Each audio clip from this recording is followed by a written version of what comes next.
Magandang araw sa inyong lahat mga banateros at eto na nga pag-usapan po natin tong issue. Naku po, mukhang isusunod na ho to si Kitty. Meron siyang lumabas na video. Naku, yari na. Naku, ano ba yung video na yan, Banat Bay? Naku, delicate sa mga sinasabi mo na yan, ha? Mamaya, unya-unya, chotomate, kudasay. Pag-uusapan natin yan. Pero bago yan, sandali muna, ilagay muna natin sa tamang perspektibo. Ano ho ba nangyayari ngayon? Alam naman po natin na nangyayari ngayon sa ating bayan, talaga nga na mga idinidiin at talagang sinisiraan ng mga Duterte. Dahil naayon na rin po yan doon sa dokumentong kumalat na inilabas po ng Manila Times na yung Oplan Horus. Ano ibig sabihin ng Oplan Horus?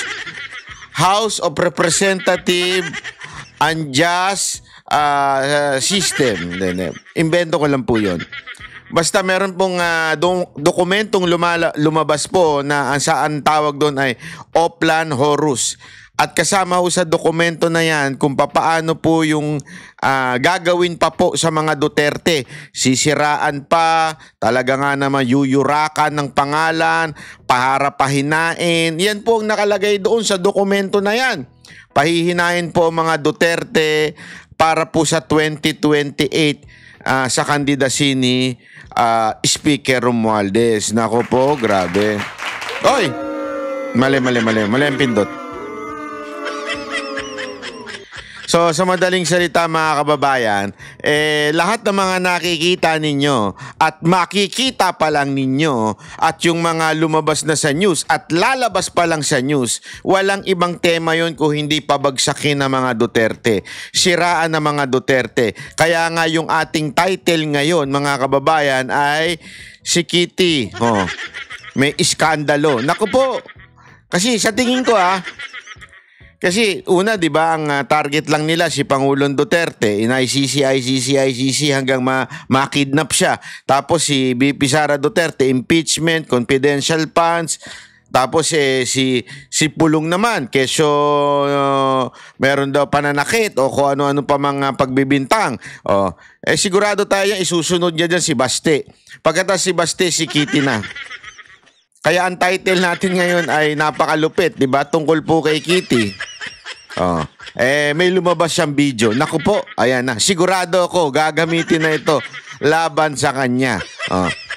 Anyway, bago po 'yan, unahin po muna natin ang sinabi dito sa itong kaso ni Pulong. Okay, pag-usapan ho natin. Kasi alam nyo, grabe ho, nakakatawa talaga itong akusasyon tungkol kay Pulong. Tapos ngayon naglalabasan yung mga meme niya, picture niya, na kesyo manyakol daw si Pulong. Pambihira kayo, oo. Hindi, ito lang pambihira kayong sobra. Kasi ginamit na po yan nung mga dilawan, 'di ba, nung panahon ni Pangulong Duterte noong 2016, hindi naman effective yung manyakol na yan Hindi ho effective yan. At saka naman, eto sa akin lamang po ito, ang mga Pilipino, wala ho silang pakialam dyan. Ano ngayon kung manyakol? Hindi, halimbawa lang, assuming it is true. Assuming lang ano ngayon? Wala kaming pakialam. Yun nga panahon ni Pangulong Duterte, di ba? Yan din ang pagbibintang sa kanya. Tapos binantangan pa siya na maraming jowa, maraming hiwalay sa asawa, yung mga ganyan-ganyan di ba? Ang dami-daming pautot na ganyan. Ano ginawa ni Pangulong Duterte? Abay, nang halik palalo. Ano nangyari? Nagalit ba ang tao? Hindi. Meron pa nga siyang nilaf-laf Oo, kinandong niya, tas nilaf-laf niya. Rally to when we were there and we were shocked. Pero wala, sabi niya kasi, it's not about that. Sabi nga ni Ma'am Hanilet di ba, binibintang sa akin ng asasawa ko, yung babaero. Pero ito, isang bagay na masasabi ko, mahal niya ang bansa. Ipaglalaban niya ang bansa at magpapakamatay siya sa bansa. Ganon din kay Pulong. Kahit anong pang babatikos nyo, ito si Pulong, ito, manyakol, di ba? Kumukuha ng nyok-nyok. Wala yan. Iyan ay isang desperate move from this. Wala ko kasi silang wala ko silang mapatunayan alam mo yung lahat ng pagbibintang, 'di ba? Kay Pulong binintang na ata nila yung ano ba 'yun? Kesyo adik. Wala sila magnanakaw. Wala, hindi nila mapatunayan, walang ebidensyang maipakita. Kaya this time naghalongkat, 'di ba? Etong kapulisan natin, kaya 'di ba pinalitan yung mga pulis sa Davao. Naghalongkat ng sige, hanap kayo ng maliit na kaso ha. Subukan natin makahanap ng maliit na kaso at palakihin natin. Mantakin mo, February pa naganap yun. February pag naganap yun, tapos timing naman, lumabas week before the election. Alam nyo mga kababayan, yung ganyang style po ni Trillanes yan. Na maalala ninyo 2016, last minute nilabas niya yung peking BPI account ni Pangulong Duterte. Buti nga nahabol ni Panelo last day at nakakuha siya ng certification na walang ganong account. Sa madaling salita, yung mga tao sanay na po sa ganyang kasinungalingan, propaganda, lalo na eleksyon. Di ba? This is the most stupid accusation na makikita mo. Una-una, tingnan nyo mga kababayan ha. Panoorin nyo itong video na ito. Ipapaliwanag ko sa inyo kung bakit ito isang malaking katarantaduhan. Ikinuwento ng nagreklamo laban kay Congressman Paulo Duterte na si Cristone John Patriacion sa GMA Integrated News ang pinag-ugatan ng mani pananakit at pagbabanta sa kanya ng kongresista. Natagalan daw siya mag-hain ng reklamo para kumalap ng ebidensya. Balitang hatid ni Emil Sumangil. Sa kuha ng CCTV na kumakalat sa social media, makikita ang isang lalaking naka-polo shirt na dinuduro ang isang lalaking naka-sombrero. Ang lalaking naka-polo, itinaas pa ang kamay ng may hawak na kutsilyo. Eksklusibong nakausap ng GMA Integrated News ang lalaking naka-sombrero sa video na si Cristone John Patriacion. Ayon sa kanya, si Davao City 1st District Representative Paulo Pulong Duterte ang nasa video. Sinampahan niya ng mga reklamong physical injuries at grave threats. Sa kumakalat na video, ilang beses hinedbat si Sean. Sinuntok din ito sa tagiliran habang may hawak na kutsilyo ang nanununtok. Ang video isinumite ni Sean sa Department of Justice, pero hindi raw siya ang nagpapakalat ng video sa social media. Nasa kustodiya ngayon ng PNP si Sean. Dami yung nag-ano sa akin sa Facebook. Gusto ko lang i-clear sa na yung video, hindi yun siya planted or AI. Aminadong bugaw si Sean na taga Davao City rin. February 22. Tingnan niyo mga kababayan ha, aminado siyang bugaw. Ano ibig sabihin ng bugaw? Ha? Simpleng-simple. Sila ang nagdadala ng babaeng pabengbang. Di ba? Sa madaling salita, sila po ang nagtutulak sa mga babae para sa prostitusyon. Ang hindi ko maintindihan, legal na po ba ang prostitusyon sa Pilipinas? Legal na po ba ang pambubugaw? Abay, basa. Revised Penal Code Article 202. Define prostitution as women who for money or profit habitually indulge in bengbangan, intercourse, or kung anumang conduct. Lasciviousness and punish them with arresto menor or correctional penalty. Yun do po ay illegal. Krimen yun po. Pangalawa, yung bugaw po ba ay krimen? According to RA 9208 as amended by RA 10364, Anti-Trafficking in Person Act, criminalize recruitment, transport, or harboring of person for sexual exploitation, including prostitution, and punish traffickers, pimps, and recruiters very severely. Very severely. Ang tanong, kung siya is self-confessed bugaw, bakit di pa inaaresto yung animal na yan? According to our law, ito po ay isang krimen. Umaming kang kriminal ka, bakit di ka inaaresto? Again, hindi po ako nagsabing bugaw siya ha. Ang nagsabi po itong balita na ito. At sabi nung balita, inamin mismo, aminado yung lalaki na, lalaki ba yun o whatsoever, Siya ay bugaw. Bakit di inaaresto yung animal na yan? Kung inamin niya. Pangalawa, yan ang gagamitin laban sa isang Duterte na ginagalang, nirerespeto, minamahal ng taong bayan? Mas kakampihan nyo yan. Sabi ko nga sa SMNI, nung tayo po ay may banateros, parang ganito lang ang analogy niyan eh. Droga, gumagamit, at nagtutulak. May isang nagtutulak ng droga, nakitang inambangan, halimbawa lang ni Baste. Si Baste naman. Inambangan ni Baste, hinedbat ni Baste, sinapak ni Baste. Anak ng tutsang kalabaw, mas kakampihan nyo pa yung nagtutulak na yun? Oo, sige, there is a question on human rights and whatsoever. Pero, para gamitin mo yung testimony ng isang drug pusher, ay isa hong malaking kahunghangan yun. Aminadong drug pusher at gagamitin mo para siraan ng isang tao, aba isang malaking katarantaduhan. Ito po mga kababayan, isang self-confessed bugaw. Hindi po ako nagsabi ulitin ko. Ang nagsabi po yung balita at doon sa balita na yon ay inamin daw nung lalaki na siya ay bugaw. So sa madaling salita, ito po ay act na krimen according to the law of the Philippines. Mas paniniwalaan mo pa yung animal na yan? Again hindi po tayo nagbintang dyan, siya mismo aminado. Bakit yung mas paniniwalaan yan? Sabihin na natin kung totoo. Kasi ang sinasabi dito, nagdala daw. Pakinggan natin yung kanyang argumento. Nakaibigan umano ni Congressman Duterte. Sabi niya, chat yun siya, boss. Sabi niya, Sean, dala ka ng babae. Yung mga okay, tapos hindi maarte kasi pupunta si boss. Gabi noong February 22, Ayan nga, malinaw. Hindi naman sinabing Malay mo, PR lang yan. Para sa kaalaman ng iba, ano ibig sabihin ng PR? Yung kukuha ka ng babae, tapos magde-date lang kayo. PR, clean PR ang tawag doon. Ano ho yan Again, okay, sabihin na natin, ginawa talaga ni Pulong yan. Sabihin na natin. Iyon po ba ay dahilan na para hindi nyo iboto yung mama?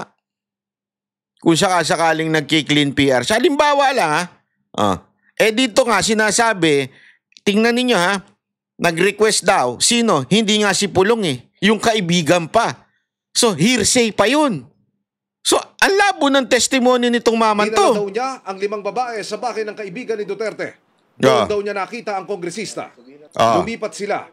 Kasama ang mga babae sa isang bar pasado 1:00 ng madaling araw ng February 23. Sabi ni Sean, nag-iba ang timpla ni Duterte nang malamang hindi lahat ng kanyang mga kasama ay nabigyan ng babae. Mas nainis-an niya ang kongresista nang nagka-issue sa bayad. Dito raw siya kinumpronta ni Duterte.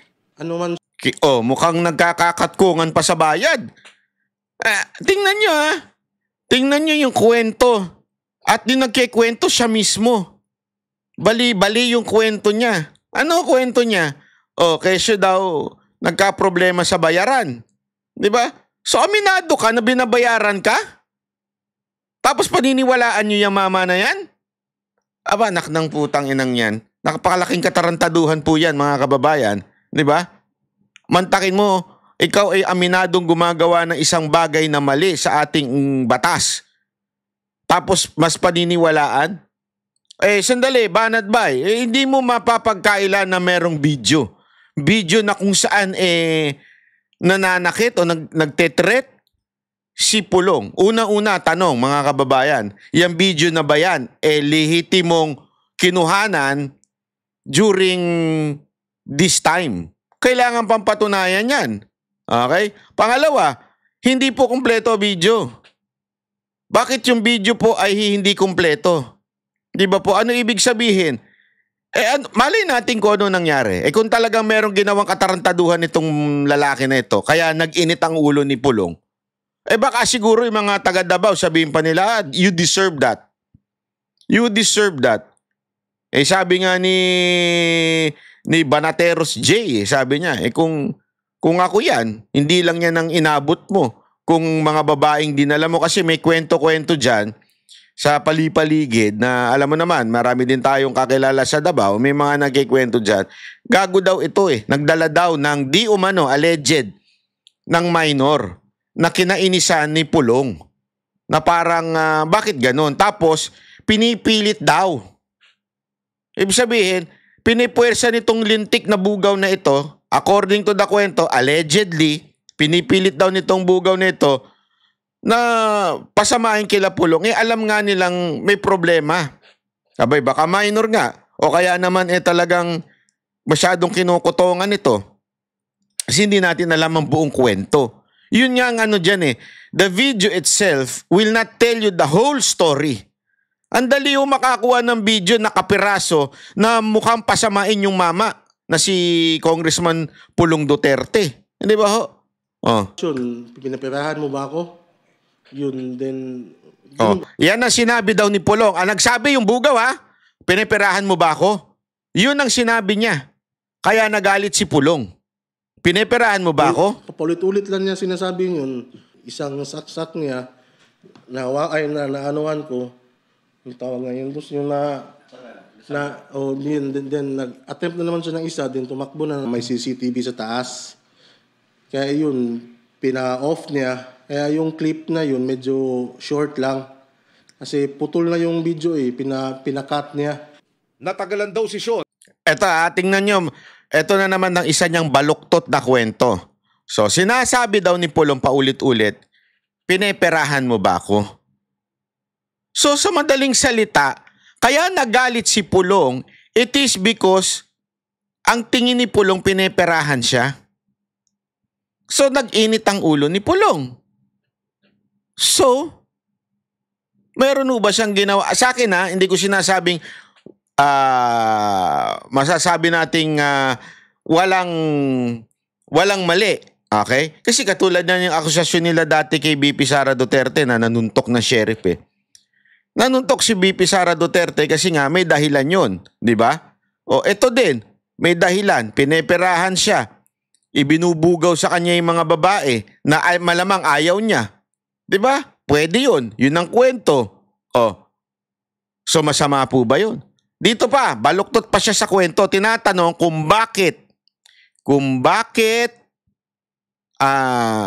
natagalan siya na magsampa ng kaso. Tingnan nyo, sagot niya. Lumutang dahil kumakalap siya ng ebidensya at natiyempo lang na malapit na ang eleksyon. Ang kalaban ko kasi medyo mahirap eh, kaya pinag-isipan ko talaga na mabuti. Wala nakikipag-usap sa'yo na kasuhan mo? Wala. Idadrop ko yung kaso mong child trafficking? Wala. Medyo na-trauma ba din, stress, nagalo-halo na talaga ba. Walang Kusa. nagtutulak sa'yo? Wala naman po. Ikaw lang ito? Ako lang po to. Sinusubukan namin kunan ng pahayag si Congressman Duterte. Pero nauna na niyang sinabi nitong... So sinasabi niya dito, natagalan daw siya sa pagkuha ng ebidensya, including the CCTV. Tapos sinasabi niya dito na parang tuma-timing siya. Tingnan niyo, pakinggan uli natin. Yun, then, paulit-ulit lang niya sinasabi yun. Isang saksak niya, naanuhan ko, yung tawag ngayon, boss, yung then nag-attempt na naman siya ng isa, then tumakbo na may CCTV sa taas. Kaya yun, pina-off niya. Kaya yung clip na yun, medyo short lang. Kasi putol na yung video eh, pinakat niya. Natagalan daw si Sean na lumutang dahil kumakalap siya ng ebidensya at natiyempo lang na malapit na ang eleksyon.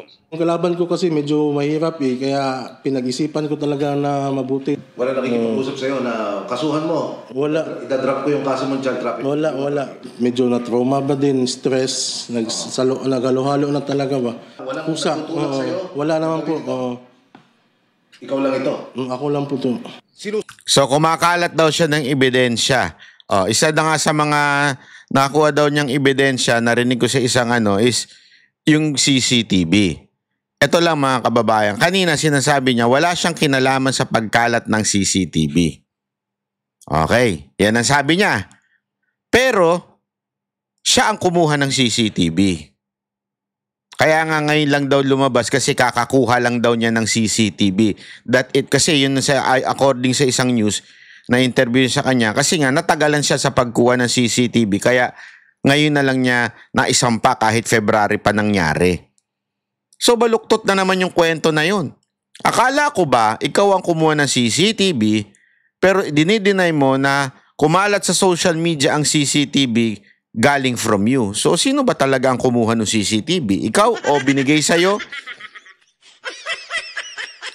Binigay na lang ba sa'yo ng mga kapulisan yung CCTV at ikinalat ng kapulisan yung CCTV?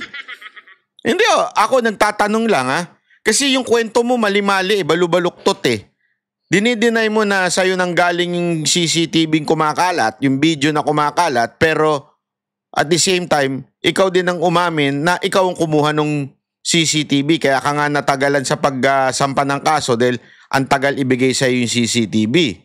Ano ba talaga ang tunay na kwento? Kasi ang nangyayari ngayon, ito'y part ng evidence. Bakit dumabas sa public? Ibig sabihin, hindi sa tinatago natin yan Ibig sabihin, may ibang purpose ang paglabas nitong video na ito. Kasi sa totoo lang, this is hindi naman sa minor offense, pero ang alam ko itong kinaso sa kanya ay bailable naman. So, hindi ko siya sinasabing tama. Okay? Yung kung sakali mapatunayan na guilty, hindi yun ang punto ko dito. Ang sinasabi ko lang dito, napakaliit dito. Pero, ang dahilan sa tingin ko kung bakit ngayon inilabas to before the election, it is because gusto lamang makadamage sa imahe ng mga Duterte. Ito'y hindi lang labanan ng Congress. I mean, dahil lang sa kandidatura ni Pulong Duterte. Hindi. This is about perception on Duterte. The family.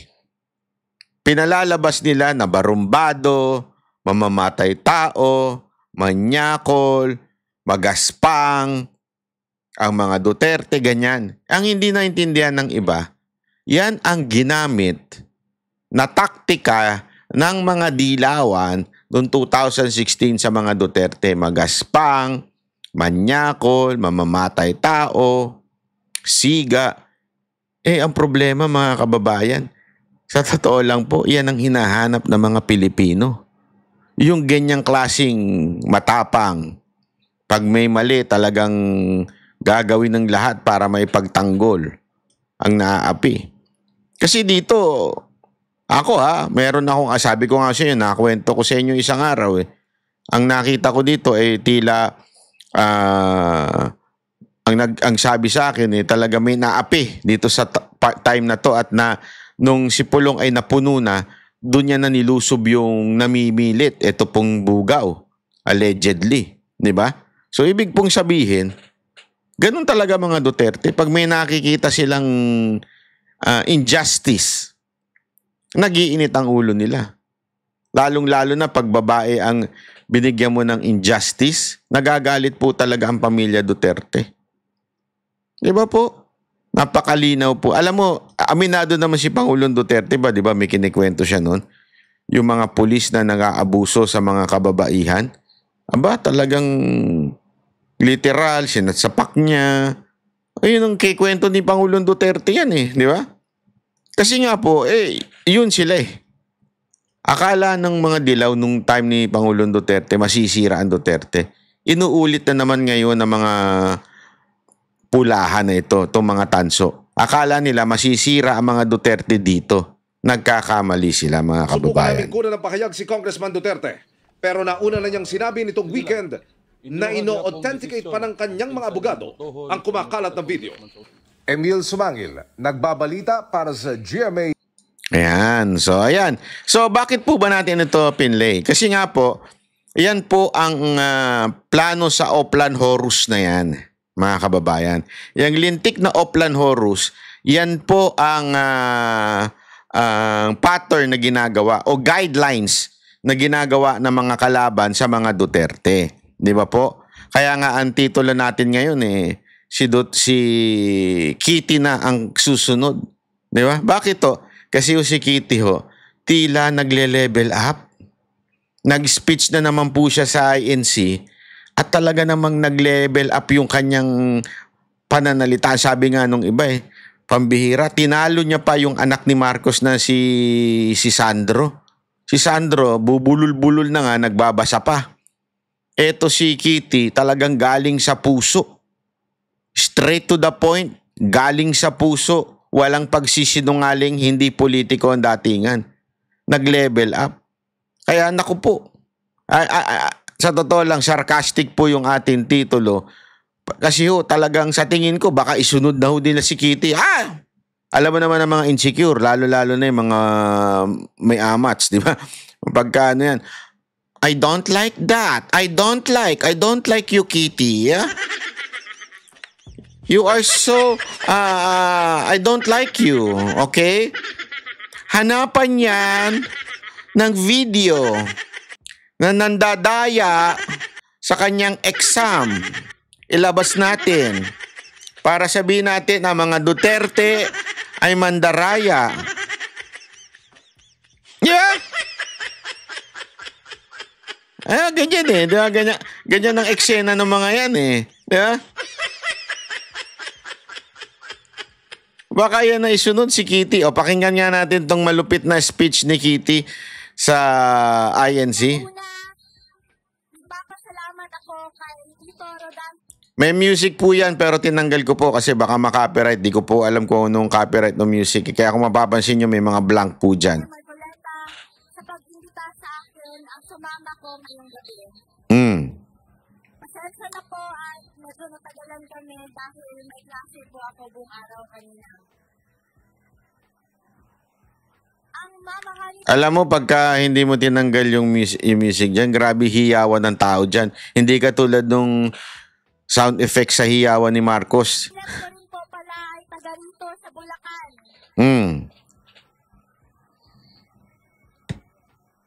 Ako ay isang 21-year-old college student lamang at ayaw ko sanang makisali sa politika. Pero nang dahil sa pag-kidnap at pag-abuso nila sa tatay ko, Yun! nandito ako ngayon para ipaglaban hindi lamang ang pamilya ko, kundi ang bansang Pilipinas. Grabe ka, Kitty. May calling kang bata ka. Yari ka sa buhay mo. Tigil mo na yung jowa mo. Paano't ba? Ma'am Hanelet, ipamanage nyo sa akin ito. Sa amin, bawal ang may boyfriend. Yari sa akin yung boyfriend yan. Papangaralan ko yan, lintik na boyfriend yan, madam.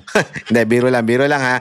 Anyway, hindi, alam nyo mga kaibigan nakakagulat. Kasi ako po, di ba, kikita nyo naman po, tayo rin nag-i-speech from time to time sa mga rally. It's not easy. Baka akala nyo hindi po ako kinakabahan. Kasi sinasabi ko nga kay Dada, actually before lagi mag-speech, lagi kong binubulungan sila Dada na kinakabahan ako. Kasi hindi ko naman kasi alam talaga yung sasabihin ko. Mahirap naman po talaga mag-speech. Kasi ako, ayoko nung prepared speech as much as possible, yung mini-memorize. Gusto ko yung on-the-spot speech na kung saan nararamdaman ko yung crowd. Kung anong pangangailangan na nilang marinig at that time. Kung ano yung kailangan pa nilang maunawaan. Yun yung gusto kong masabi, masalita. Ibig ko sabihin, nakakatakot po yan. Yung ganyan. Nakakayanig po.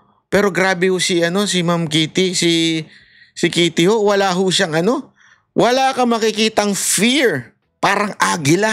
Alam mo yung walang takot na, pambihira. Ang laki po niyan. Ang laki po niyang gathering ng iglesia. Sobrang laki po. Tapos dire-diretso. Ang ganda ng punto. Precise. Naku, Madam Kitty, dahil dyan, bukas na bukas may iskandalo ka na. Ilalabas na nila yung video mo na nandaraya habang nagluluto ng itlog.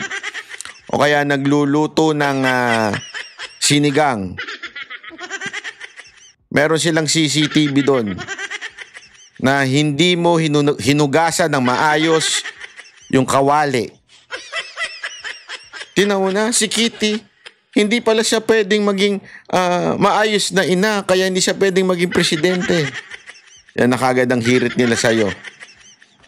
Yeah? Yan, may music dyan eh. O, kaya lang, tinanggal natin. Kaya, ano na lang, ito na lang music dyan. O, yan. Nung isang gabi, nagsalita ako sa radyo sa Quezon City. At sa pag-iipon na yun, naramdaman ko ang walang sawang pagmamahal at pagsuporta kay PRRD, sa amin na pamilya niya, at sa Duterte. Yun! Napaka-importante nun mga kababayan. Kasi ito pong gathering na ito ay hindi po ito gathering ng PDP ha. Nakita ko nga po sa report ng Net25 which is yung kanilang istasyon. Ito po'y gathering na iba't ibang kulay. Kasi may mga nakapula, may mga naka-green. Ibig sabihin po, yung mga naandi dito, they support Marcoleta.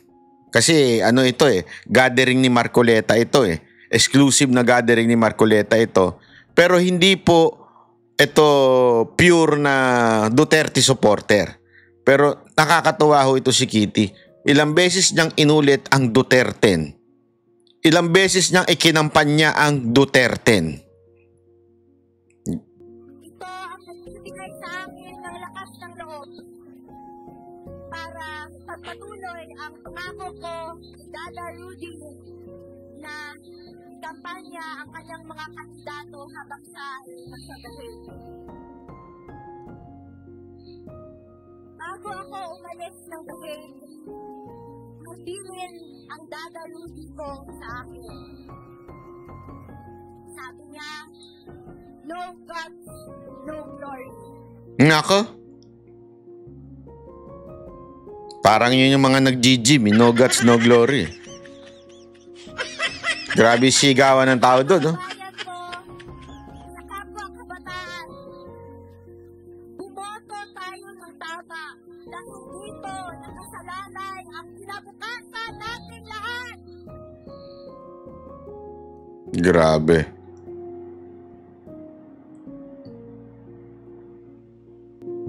Kailangan natin ng abogado na may prinsipyo, paninindigan at integridad sa ating legislative branch sa gobyerno natin. Dito, Rodante Marcoleta, my senator. Number 38 sa balota.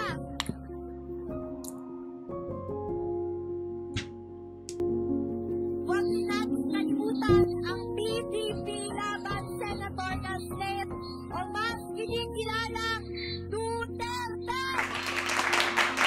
Grabe yan. Hiyawan ng tao dyan. Iaabot ko muli ang mensahe ni Tatay Digong sa bawat Pilipino.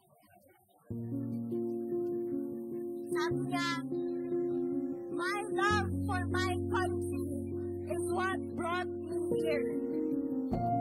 Sakit nun. Alam mo, kung ako yung anak, iiyak talaga ako niyan, di ba? I mean, yung pagmamahal mo sa bansa mo ang nagdala sa'yo sa isang kulungan. Ang hirap po niyan, mga kababayan. Ang hirap po. Sa totoo lang, napakahirap po niya. Napakasakit. Ano bang ginawa mong masama? Ang ginawa mo lamang po ay mahalin ang iyong bayan. Ginawa mo ang dapat gawin para maging safe ang ating mga kababayan. 'Di ba? Sa ano ng droga. Pero ikinulong ka. Bakit? Dahil sa politika. Hindi naman po kasi alam mo ni Marcos yan. Paulit-ulit niya sinasabi during the campaign niya. Hindi niya papayagan. Pero bakit biglang tumuloy? Kasi nga, Oplan Horus. Kasi nga, kailangan pabagsakin ng mga Duterte para sa 2028 ni Romualdez. Yun ang dahilan kung bakit naandun si Pangulong Duterte sa The Hague. Diba? There was never any personal agenda involved. Mahal niya ang bayan niya. Yun lang po at maraming salamat. God save the Philippines. Pilipinas! Duterte pa rin! Grabe. Panalo. Alam mo, kinalibutan ako dyan nung pinakikinggan ko yan at saka may kasamang music na at saka yung talagang live audio. Kasi pag tinanggal mo yung music, matatanggal yung live audio yung mga tao na sumisigaw. Grabe po, nakakakilabot po ito si ano. Meron po itong gift, itong alin na to. Oh, alam mo, may gift ito si Kitty kaya naku, kinakabahan na ho yan si Sanjo. Ay, si Sandro pala, si Sandro. Oh. Kasi, sino boboto mo? Si Kitty o si Sandro? Kita mo naman, yung puso ni Kitty, kitang-kita mo eh. Si Sandro, wala. Parang, ewan ko. Parang yung mga nagpupunta sa club. Sa bagay, New Yorker ang kanilang nanay. Yeah? Kaya, Kitty, mag-ingat ka. Ikaw na susunod. Lalabas na mga video scandal mo. Tulad ng pandaraya mo sa exam. Yung hindi mo nabura yung blackboard. Oh, bakit nakita niyang meron nakasulat sa blackboard? Bakit di niya binura? Kita mo na, ayaw niya sa kalinisan. Yan yung mga bintang ng mga demonyo sa Duterte. Lahat na lang kasalanan ng mga Duterte. Ito din lalong-lalo na si Aling Claire. Wala akong nakita yan kung hindi ang mga Duterte. Yan, lahat ng kasalanan ng Duterte. Sila na nakaupo, kasalanan pa rin ni Duterte. Alam mo, style na yan, style nung panahon ng mga dilaw yan eh. O, di ba? Sino sinisi nila? Sila Gloria, paulit-ulit. Hindi ko sinasabing walang mali si Gloria. Ang sinasabi lang natin, ikaw na nakaupo. Huwag mo nang sisihin yung nakaraan. Kaya alam mo, iyan isa sa mga nagustuhan kay Yorme. Kasi kay Yorme, yun din ang lagi niya sinasabi. Huwag na nating pag-usapan. Sabi niya nga di ba nung naging mayor siya, parang yung iba gusto pang sisihin yung mga nakaraang mayor. Sinasabi niya, wag na nating pag-usapan yan. Ako na ang mayor. So ako na aayos. Hindi na natin dapat yan ibinibintang doon sa mga nakaraan. Ayusin na lang natin. Ikaw na mayor, ikaw na binoto eh. Ikaw na mag-ayos ng Maynila. Kaya ganun ang ginawa niya. Kaya nga ngayon naiinis siya kasi etong si Lacuna, etong si Hani Lacuna, yung mayor ngayon, sinisisi si Isko. Diba? Ikaw, kaya ka nga binoto ng tao para solusyonan mo kung ano man ang problema ng mga nakaraan. Ganyan din ang ginagawa ngayon ng Marcos administration sa pamamagitan ni Aling Claire. Sisihin ang nakaraang administrasyon. Diba? Kaya ka nga naging presidente. Yung amo mo kaya nga naging presidente para ayusin ang Pilipinas. Pero ano ginagawa nyo? Sinisisi nyo lang yung gobyerno nung nakaraan. Wala talaga, mahinang nila lang. Ganito na lang. O, kayong Aling Claire, bumaba na lang kayong lahat. Sige na. O, mag-take over na si VP Sara Duterte at yung mga kaalyado niya, ayusin natin ang Pilipinas. Sabi nga ni Pastor Kibuloy, ayusin natin ang Pilipinas. Wala nang sisihan, ayusin na lang natin. Kaya alam mo, ako perfect yung slogan ni Pastor Kibuloy, ayusin natin ang Pilipinas. Tama. Gumulo kasi talaga eh. Crime. Alam mo, ako bago ako gumawa ng video, nanonood ako. Yung balita, mula simula hanggang ending, puro crime. Walang politika. Puro crime. Okay? As in, pinanonood ko itong latest na balita. Hindi itong pinagkuhanan na to kasi ito medyo delay na ng 2 days eh. Yung pinaka-latest na balita, puro crime. Sabi ko nga, pambihira naman no. Talagang wala na. Wala na ang Pilipinas, dumadaus-dus na. Kaya tama talaga yung slogan ni Pastor Kibuloy, ayusin natin ang Pilipinas. Ayusin natin. Tanong ko sa inyo, don't tell me hindi kayo naguguluhan sa Pilipinas ngayon. Don't tell me you are satisfied with the unemployment rate. You are satisfied with the service of PhilHealth. You are satisfied with the service of SSS, GSIS. You are satisfied with the service of the government. If you are, sabi ko nga, simple-simple, huwag na natin pahirapan. Sinong pipiliin mo? Ang Team Marcos o Team Duterte sa 2025? Simple lang. Kung sa tingin mo walang problema ngayon sa Pilipinas, everything is okay and everything is going good, di ba? Better, umaayos, sige, iboto mo ang Team Marcos. Pero kung sa tingin mo, pabagsak ng pabagsak ang Pilipinas, lalong lumala, lalong as in, bumagsak mula nung galing kay Pangulong Duterte at gusto mong ibalik yung katulad ng pamamahala nung panahon ni Pangulong Duterte, iboto mo ang Team Duterte sa Senado. Duterte ka na. Ganun lang kasimple. Yung mga undecided pa, simple lang. Gusto mo ngayon? Wala kang problema sa taas ng bilihin? Wala kang problema sa kahirapan? Wala kang problema sa peace and order? Iboto mo si Marcos, yung kanyang Senate, mga senador niya. Pero kung gusto mo yung panahon ni Pangulong Duterte, simple lang, iboto mo Duterte. Huwag na natin pahirapan. Then, kung gusto nyo mag-add, problema nyo na yan. Doon lang yan eh. Di ba po? Kasi ito, dito tayo magtatapos. Napakaganda ho ng balita na ito na kung saan tinumbok na ho ni VP Sara Duterte kung sino ang dapat managot sa nangyaring kidnapping kay Pangulong Duterte. Eto, tinumbok niya na. Wala nang paligoy-ligoy. Hindi katulad nung kay Amy, puro paligoy-ligoy. Oo. Dapat talaga managot ang Pangulo ng Pilipinas because he allowed foreign entity, a foreign organization to interfere with our national sovereignty. And Sunday, merong solidarity mass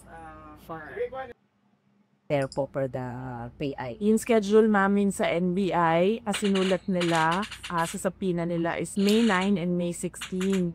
And then nag-usap kami ng lawyers. Napag-usapan namin na May 9 pupunta para mag-oath doon sa counter affidavit. Okay. How confident are you? Given the limited time, tas hindi pa kayo nakaka-join mismo talaga sa mga candidates. You have your own lakad, PDT has its own. How confident are you po that you be able to have the Duterte? Well, as with any elections, no, hindi namin alam kung ano talaga yung results.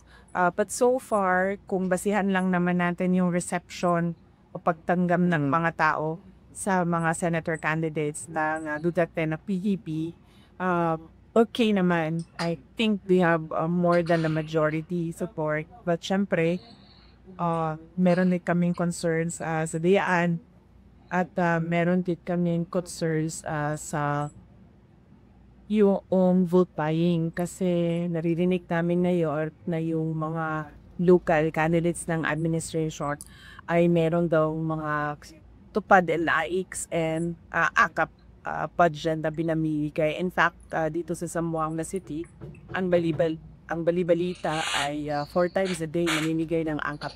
Okay. Grabe, no? Ganon katindi. Kung pagbabasihan, tama si VP Sara dito eh, kung pagbabasihan lang natin ay yung crowd reception, wala na. Talo na itong si Marcos. Talo na ho itong mga senador niya. Ang problema, dalawa. Dayaan sa eleksyon, hindi natin alam kung sinong gagawa nun, kung paano nila gagawin yon, pero posible ho yan. Pangalawa, ay yung pong bilihang nagaganap po sa ground. Kasi alam nyo, yan yung bagay na nangyayari talaga eh. Masakit man isipin pero totoong nangyayari yan. At sabi nga niya dito eh, ang kwento nga nasa Zamboanga sila niyan eh, 4 na beses sa isang araw namimili ng boto. Eh mga kababayan, sa tingin ko talaga sinadya nilang humirap ang Pilipinas para yung 500 o 1,000 ay malaki na sa kababayan natin. Pero kung hindi ako nawawalan ng pananampalataya na etong mga kababayan natin, tinatanggap lang nila yan. Kayong mga kababayan natin na nakikinig all around the world and the Philippines, if you're listening, accept the money because it is your money. It is taxpayers' money. It's not the money of this politician. Kunin nyo. But vote for Duterte. Hindi naman nila malalaman yan. Wala naman silang mata para tignan yung iboboto ninyo. Ipanalo nyo pa rin ang Duterte. Kasi unless yung 1,000 ninyo na ninakaw ng mga government official ay madagdagan. Mantakin mo ha. Yun yung AIX daw at saka yung AKAP. I think it was AKAP.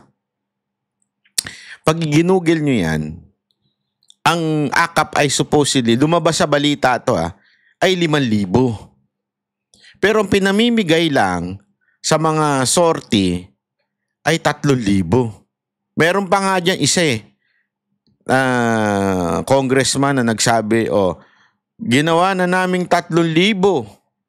Mula sa 1,000, ginawa na namin 3,000 ang AKAP. May ganun, may tarantadong congressman na nagsabi nun. Hindi ko na lang papangalanan kung sino. Nung ni-research ng mga Pilipino, magkano ba talaga ang AKAP? 5,000. Anak ng tutsang kalabaw. So dati, ang kinakat kong 4,000. Naawa kayo ngayon dahil kampanya, ang kinakat kong nyo, 2,000. Kasi 3,000 na binibigay nyo, ang AKAP pala 5,000. So mantakin mo kung sakasakaling yung beneficiary niyan ay sabihin mo ng 100,000 na Pilipino doon sa lugar mo. Sa lugar mo lang, sa distrito mo, 100,000. Tapos ang kinakat mo ay 2,000. Imaginin mo. Hey Siri, how much is 100,000 times 2,000? 100,000 times 2,000 is 200 million. Mantakin mo mga kababayan, tuwan-tuwa ka dun sa 3,000 ibinibigay sa'yo. Tapos ang kinatkong nung congressman, 200 million. Abay, tarantado. Di ba? Binoto mo na siya. Pinaniwalaan mo na galing sa kanya yung tulong na yan. Kumita pa siya ng 200 million. Tanginan yan. Gago! No wonder gagawin mo ang lahat para sumipsip sa speaker para makakuha ka ng AKAP. Di ba? No wonder ibebenta mo kaluluwa mo. Kahit dati kang nakaganyan, nakikipagpicture sa mga Duterte, nakaganyan ka, di ba? Duterte! Ngayon, yurakan mo talaga ang mga Duterte? Bakit to? Kasi nga, milyon ang kikitain mo. Actually, Ma'am Comelec mismo ang nagsabi, yung pinakarampat daw talaga ngayon ng form ng vote buy is yung mga ayuga. AIX, Tupad. Wala kayong balak. Comelec na nagsabi niya na. About that sa mga ginagawa nila form of vote buy through that ayuda? Kakausapin namin yung partido ng PTB with regard to sa abuse ng AIX. Pero ang unang-una kasi nito ay binigyan sila ng exemption ng Comelec. Ang DSWD ay binigyan ng exemption sa mga ayuda programs nila. So, lumalabas na parang ang legal vote buy ang nangyayari. Alright. Ma'am, kahapon tinanong na namin kayo nito pero yung about pa rin doon sa ginawang political attack sa inyong family, any latest on that, ma'am? Latin sa pagpapile po ng kumpeng kay Congressman Colong? Kausapin na po siya. Hindi ko pa nakausap si Congressman Colong Duterte, pero as I said yesterday, masyadong klaro yung pattern ng administration na kapag meron silang kapalipakan ay inililihis nila ang issue at yung storya dugon sa papunta sa pag-atake sa kalaban nila sa politika. Alright. Ma'am, ngayon ba, percenta kayo na sure for the maybe may take? Ang daming klabo ng tao. You see that wherever you move. Yes, oo. Nakikita ko yung panawagan ng mga tao. At hindi ko lang yan nakita ngayon. Nakita ko din yan noong 2020. Yes. Nakita ko din yan noong 2019. Nandyan pa rin. Naiintindihan ko yung kagustuhan nila. Pero malapit naman na ang end of 2026. At yun yung binigay sa akin na deadline ng mga campaigners para mag-announce kung tatakbo ba talaga o hindi. Sorry for asking this, VP. Kung sa percentage, like how many % are you now inclined to run for the PBBM?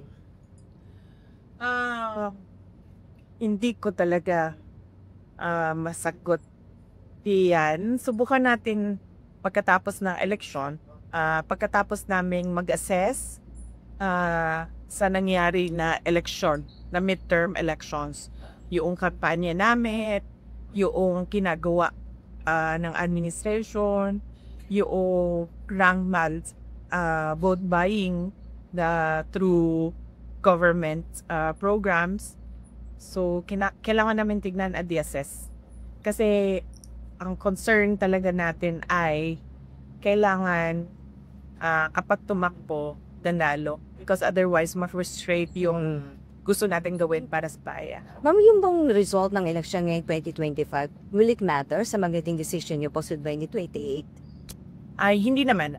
Oo. Pero, we need to think of a strategy para sa susunod na election. And ito, 2025 election na pinaka malapit na election sa 2020 na pwede pag-aralan. Alright. Ma'am, recently may mga napailan po ng reklamo si Senator Ivy. May mga secretaries, may mga PNP officials, but you think meron pang mas mataas na dapat palabot dun sa nangyari po na pagkita po kay PRRD? Oo. Dapat talaga managot ang Pangulo ng Pilipinas because he allowed foreign entity, foreign organization to interfere with our national sovereignty. So, hanggang siya dapat makasuko? Opo, kasi hindi naman mangyayari lahat yon kung walang approval ng Pangulo. Yung tinatawag natin na rendition, no? Yung pagkitap o pagkuha ng isang citizen sa loob ng bayan at dalhin siya sa isang foreign jurisdiction para ipakulong doon. Hindi mangyayari yan kung walang approval ng president. Malabo na gumalaw ang mga departments ng kanya-kanya lang unless incapacitated na talaga yung president natin na hindi na talaga din niya alam kung anong nangyayari sa bayan, which also shows a pattern as well from previous statements of the president, tulad na lang noong raid o occupation na BFP sa KOJC na hindi niya alam kung ano nangyayari doon sa loob. At mga iba pa niyang mga statements na it doesn't make sense anymore. Okay, ma'am, the impeachment, the hearing on AJ. So ayan po, malinaw po ang sinasabi ni BP Sara Duterte dito. No? Napakaganda ng kanyang paliwanag niya ho dito. It's either, sabi nga imposibleng gumalaw yung mga departamento nang hindi alam ng Pangulo. So, ibig sabihin, talaga may accountability ang presidente sa nangyaring pagkidnap sa ating dating Pangulong Duterte. May accountability siya dyan. Hindi pwedeng wala siyang alam at kumilos lang basta-basta yung departamento. And besides, inamin mismo nung tao niya na pinagplanuhan, di ba? Ni SILG Remulla. Pinagplanuhan nila kasama yung binanggit niya, si Gibo, si Anyo, ang Pangulo, si Marbil. Inamin niya lang mismo na talagang pinagplanuhan. Pero gayon pa man, kung sakasakaling ang palusot naman niya ay wala siyang kaalam-alam sa mga nangyayari, abay, pambihira. Yan po ay ka-impeach. Kasi ibig sabihin niya, inutil ka. Inutil ka sa mga nangyayari sa bayan mo. Bilang presidente, hindi pwede yan. Diba? That's a major sin. Presidente ka, hindi mo alam nangyayari sa bayan mo. Hindi mo alam ang kilos ng mga tao mo. Yung una pa lang, impeachable na ho yun Diba? By allowing other countries to interfere with our justice system, by somehow a mastermind that kind of act by using your department heads, di ba? Yung pa lang po, isa na ho siyang ka-impeach. Mas lalo naman yung hindi mo alam, yung kabaligtaran nun. Yun, isa pong matindi po yun. Mantakin mo, hindi mo alam yung nangyayari sa'yo. Sa bayan mo. Anak ka ng wedding, ba't ka ba naging presidente? Dapat ka talaga ma-impeach kung ganun. Kaya nga kahit anong tingnan mong anggulo, walang lusot si Marcos dito. Diba? Walang lusot si Marcos dito. Kaya nga, alam nyo mga kababayan, dapat talagang manangkot si Marcos dito. Hindi pwede yung ginagawa lang ni Thankful tayo. Again kasi ang daming humihirig dyan. Maging thankful na lang kayo kay Amy. Paulit-ulit na kaming naging thankful Anak kayo ng tuloy. Ano ba gusto nyo thankful? Yung iboboto siya, ikakampanya siya. Pasensya na pero hindi kami yun Kung yung mga ibang vlogger na walang laman ng balita nila, walang laman yung kanilang live kung hindi pa ulit-ulit na si Amy, huwag nyo kaming itulad sa kanila. Ever since Amy na yan, alam ko naman, di ba sinabi ko na sa inyo yan noong una pa lang nung medyo lumayo lang ng konti si Amy, doon lang sila naging tahimik. Pero from the very core, Amy na huya mga yan. Sinabi ko na sa inyo yan noon pa. Inaaway nyo rin ako dyan. Ngayon, napapatunayan ko sa inyo na Amy vlogger sa mga yan. Ngayon, sasabihin ninyo, ba't di na lang kayo magpasalamat? Kasi nga, meron namang naitulong. Oo nga, salamat. Salamat. Ano gusto mo? Alayan ko pa ng bulaklak. Ilang beses ko nang pinasalamatan si Amy. Pero hindi nyo ako pwedeng pilitin at ang mga ibang Duterte, solid Duterte supporter, at yung hindi na magpapabudol na mga Duterte supporter, huwag nyo pilitin na iboto si Amy. Thankful sila sa ginawa, pero kulang. Yun na nga yun Kahit pagbalik-baliktarin mo, kulang ang ginawa ni Amy. Dapat sundan niya yan at sisihin niya rin yung kapatid niya. Kasi sabi nung iba, hindi naman madedemanda yung kapatid niya kasi nga may immunity yun dahil presidente yun. But calling out her brother means so much. Hindi mo kailangan na idemanda sa ombudsman dahil hindi nga naman siya kakademanda doon. Diba? Dahil may immunity siya. Pero calling out yung kapatid niya by saying, ang problema, kesa na kino-call out niya yung kapatid niya, paulit-ulit niya pang inililigtas. Paulit-ulit niya pang sinasabi, yung ading ko walang alam yan. Yung ading ko parang inosente dating yan. Paulit-ulit niya yan So, ibig sabihin, wala siya. Itong ginagawa na to, ay sabi nga ni Ma'am Hanilet, paek-ek na lang. Paek-ek na lang kasi nga, dumadaos-dus na siya sa kanyang political career. Survivor na lang ginagawa niyan. Kasi nga, hindi na mananalo yan, kaya kailangan niya mag-survive. Tapos, on the works, todo-todo, yung mga Amy vloggers. Ito na lang. Tanungin ko na lang kayo mga kababayan. Yung mga nanunood dito, kayo po ba ay magpapabudol pa dito kay Amy? Sige nga Gusto ko lang malaman, yung mga followers ko, yung mga legit, solid banateros, kayo po ba ay magpapabudol pa kay Amy? O una-una hindi naman talaga kayo nabudol ng mga Marcos? O kung nabudol man kayo ng mga Marcos, hindi na yun uulitin ang pagkabudol kay Amy.